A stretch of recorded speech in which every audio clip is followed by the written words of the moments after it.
Oui, c'est ça. Alors Ardoise, on en a fait la pub partout. La Poste a lancé cette tablette qui a un usage facilitant pour les seniors. On a commercialisé cette tablette à partir du mois d'octobre 2016. 30 000 chargés de clientèle en bureau de poste, 17 000 points de contact. Et donc il fallait former dans un temps court. L'essentiel était de les former avant la date de commercialisation. Penché sur la solution classe virtuelle, on avait fait quelques tests. C'était positif, à la fois sur la technique et puis sur les premiers retours apprenants et formateurs. Les gens nous disaient, a priori c'est bien, la technologie a beaucoup évolué et les derniers logiciels de classe virtuelle sont drôlement faciles à utiliser. Déjà, on avait un combat interne, je dirais, avec nos concepteurs de formation et nos formateurs. Dire, vous savez, nous on avait l'habitude de faire de la formation en salle, en présentiel, classique. Donc là, de dire à un concepteur, écoute, on va concevoir une solution à distance. Donc il faut que tu fasses un scénario pédagogique et que ça tienne dans des durées qui sont faciles pour les gens, 1h30 maximum au téléphone et concentré sur son ordinateur. Ça pouvait paraître difficile, mais finalement, c'est un raisonnement de construction. Qu'est-ce que je veux que la personne, elle expérimente? Qu'est-ce que je veux qu'elle échange, qu'elle partage avec le formateur, avec ses pairs? Et puis qu'est-ce que je veux qu'elle sache faire au finish, quoi. Formateur, il peut avoir la même plus-value en présentiel qu'à distance. Et aujourd'hui, comme on a de plus en plus de projets de formation à la Poste, parce qu'on a de plus en plus de grands programmes de transformation de notre belle maison à accompagner, c'est vrai que pour former vite, pour former à distance, à moindre coût, et je ne parle pas que du coût financier, ce qui est important pour nous aussi, c'est le coût en termes de fatigue. Quand les gens doivent partir la veille, quand les gens doivent se déplacer, que ce soit nos collaborateurs ou nos formateurs, ça c'est un coût humain.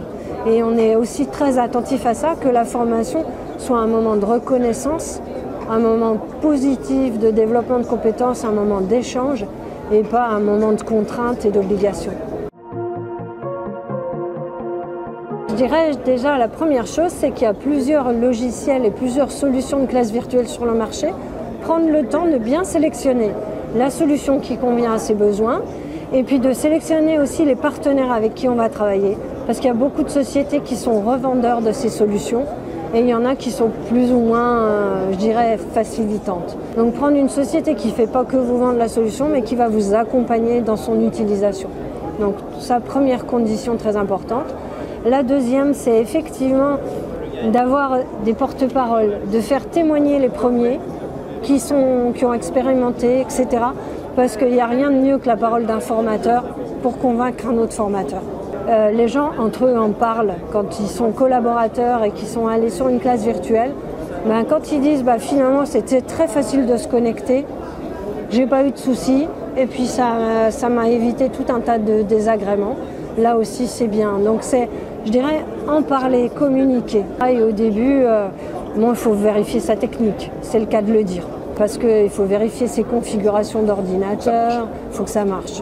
Il faut faire des tests techniques. Il ne faut pas embarquer plein de monde sans avoir vérifié. Oui, alors c'est ça qui est bien, c'est que la formation à la classe virtuelle se fait en classe virtuelle. Donc c'est hyper apprenant. Donc en fait, effectivement, on leur a proposé un parcours classe virtuelle, d'abord 1h30 pour leur présenter à quoi ça sert pédagogiquement. C'est très important. Et en même temps, commencer à leur montrer un petit peu l'outil. Après, on leur laisse un temps de réflexion, etc. pour qu'ils s'imaginent déjà en train de faire. Et puis après, on les reprend en classe virtuelle, cette fois-ci pour mieux détailler les fonctionnalités de l'outil, commencer à leur faire faire des travaux. Après, on leur redit, maintenant, entraînez-vous. Voilà, entraînez-vous, faites avec des collègues, commencez à créer votre classe virtuelle. Donc, ils ont des travaux pratiques en quelque sorte. Et après, on les reprend une dernière fois, à nouveau en classe virtuelle, pour qu'ils disent « moi, j'ai pas su faire ça, moi, j'ai su faire ça, échanger, etc. » Ça, c'est le temps de formation initiale. Ensuite, on les lance, mais on les lance en accompagnement. Ouais, pas tout seul. Ça, c'est important. Parce que franchement, au début, ils se disent « Est-ce que je vais gérer la technique ? Est-ce que je vais y arriver ? Oui, et si j'ai quelqu'un qui n'arrive pas à se connecter, qu'est-ce que je fais? Comment je m'occupe des autres en même temps ?» Voilà.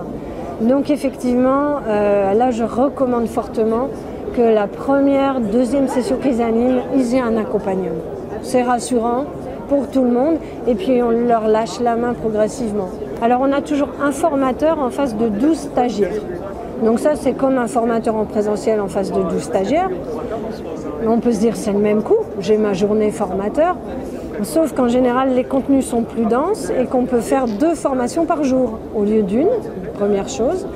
Ensuite évidemment pas de frais de déplacement, ni pour les collaborateurs, et donc souvent ces frais-là sont à la charge des territoires, donc déjà ça leur enlève ça, ni pour le formateur aussi, qui n'a pas de frais de déplacement. Et puis enfin, je pense que la solution, l'achat de licence, économiquement c'est quand même très rentable parce qu'une licence c'est un coût vraiment, je dirais, assez modeste. C'est valable pour 1 an, pour beaucoup de projets. Et c'est au nom du formateur et on peut l'utiliser pour autant de sessions qu'on veut.